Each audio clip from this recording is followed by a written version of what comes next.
Hi friends, please subscribe to Amravati Media and press the bell icon for more latest updates.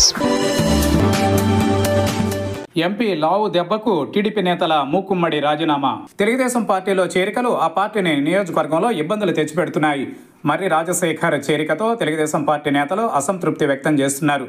అక్కడ టీడీపీలో గత కొన్ని దశాబ్దాల నుంచి ప్రత్తిపాటి పుల్లారావు బలమైన నేతగా ఉన్నారు. మర్రి రాజశేఖర్ నిన్న మొన్నటి వరకు కాంగ్రెస్ వైసీపీలో ఉండి ప్రత్తిపాటి పుల్లారావుకు వ్యతిరేకంగా కొన్నిసార్లు పోటీ చేశారు, కొన్నిసార్లు వ్యతిరేకంగా పనిచేశారు.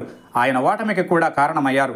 దీంతో ప్రత్తిపాటి పుల్లారావుతో పాటు ఆయన వర్గీయులు మర్రి రాజశేఖర్ను తమ ప్రత్యర్థిగానే భావిస్తున్నారు. అయితే నరసరావుపేట పార్లమెంటు సభ్యుడు లావు శ్రీకృష్ణదేవరాయలకు మర్రి రాజశేఖర్ వైసీపీలో మంచి మిత్రుడిగా ఉండేవారు. లావు శ్రీకృష్ణదేవరాయలు గత ఎన్నికల సమయంలో వైసీపీ నుంచి టీడీపీలో చేరి తిరిగి నరసరావుపేట పార్లమెంటు సభ్యుడిగా ఎన్నికయ్యారు.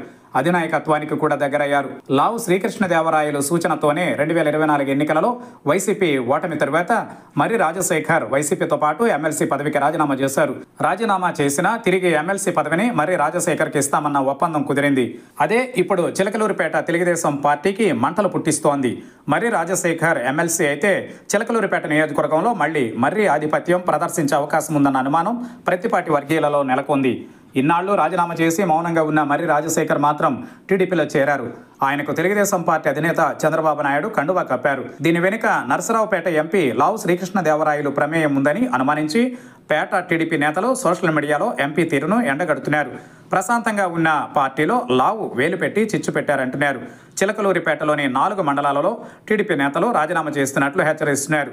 పార్టీ సీనియర్ నేతలు కూడా రాజీనామాలు ప్రకటించేందుకు సిద్ధమయ్యారు. వీరంతా ఎమ్మెల్యే ప్రత్తిపాటి వర్గానికి చెందిన వారే కావడంతో ఈ వివాదం ఎటు దారి తీస్తుందోనని పార్టీ అభిమానులు ఆందోళన చెందుతున్నారు. మరి పేట తెలుగు తమ్ముళ్ల ఆగ్రహాన్ని అధినాయకత్వం ఎలా చల్లారుస్తుందో చూడాలి.